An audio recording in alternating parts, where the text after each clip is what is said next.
ಕನ್ನಡತಿ, ದೇಸಿ ಕನ್ನಡತಿ, ಕಲಾರಸಿಕರ ಆರಾಧ್ಯ ದೈವ, ಕನ್ನಡ ಕುಲಕೋಟಿಗಳ ಮರೆಯಲಾರದ ಕಲಾಚಲುವೆ, ಸರಸ್ವತಿಯೇ ದರಗಿಳಿದು ಬಂದಂತಹ ವಾಕ್ಚತುರೆ.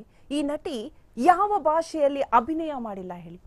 ಎಲ್ಲಾ ಭಾಷೆಯಲ್ಲೂ ಈಕೆ ತನ್ನದೇ ಛಾಪು ಮೂಡಿಸಿದ್ದಾರೆ. ಕನ್ನಡ ತಗೊಂಡ್ರೆ ಕನ್ನಡದಲ್ಲಿ ಸೂಪರ್ ಸ್ಟಾರ್, ತಮಿಳಿನಲ್ಲಿ MGRಕ್ಕಿಂತಲೂ ಮೇರು ನಟಿಯಾಗಿ ಕಾಣಿಸಿಕೊಂಡಾಕೆ ತಮಿಳಿಗರಿಗೆ ಈಗಲೂ ಕೇಳಿದ್ರು ಅರಗಿಣಿ ಯಾರು ಅಂದ್ರೆ ಸರೋಜಾದೇವಿ ಅಂತಾನೆ ಉದ್ಕರಿಸ್ತಾರೆ. ತೆಲುಗಿನಲ್ಲಿ ರಾಣಿ, ಮಲಯಾಳಂನಲ್ಲಿ ಪೀಕ್ನಲ್ಲಿದ್ದಂತಹ ನಟಿ, ಅದರಲ್ಲೂ ಹಿಂದಿಯಲ್ಲಂತೂ ಕೇಳೋದೇ ಬೇಡ. ಕಲಾ ಸರಸ್ವತಿ ಸಿನಿಮಾಕ್ಕೆ ಎಂಟ್ರಿ ಕೊಟ್ಟಂತೆ ಹೆಸರುವಾಸಿಯಾಗಿದ್ದಂತಹ ನಟನ ವಿಶಾರದೆ. ಹೌದು, ಕನ್ನಡದಿಂದ ಹಿಡಿದು 7 ಭಾಷೆಗಳಲ್ಲಿ ಕಲೆಯನ್ನೇ ಪರದೆಗೆ ಅಂಟಿಸಿ ಶಾಶ್ವತ ನೆನಪನ್ನ ಅಭಿಮಾನಿ ದೇವರುಗಳ ಎದೆಯಲ್ಲಿ ಹಚ್ಚೆಯಾಗಿಸಿ ಇದೀಗ ಬರಲಾರದ ಲೋಕಕ್ಕೆ ನಮ್ಮನ್ನೆಲ್ಲ ಅಗಲಿ ಹೋಗಿದ್ದಾರೆ.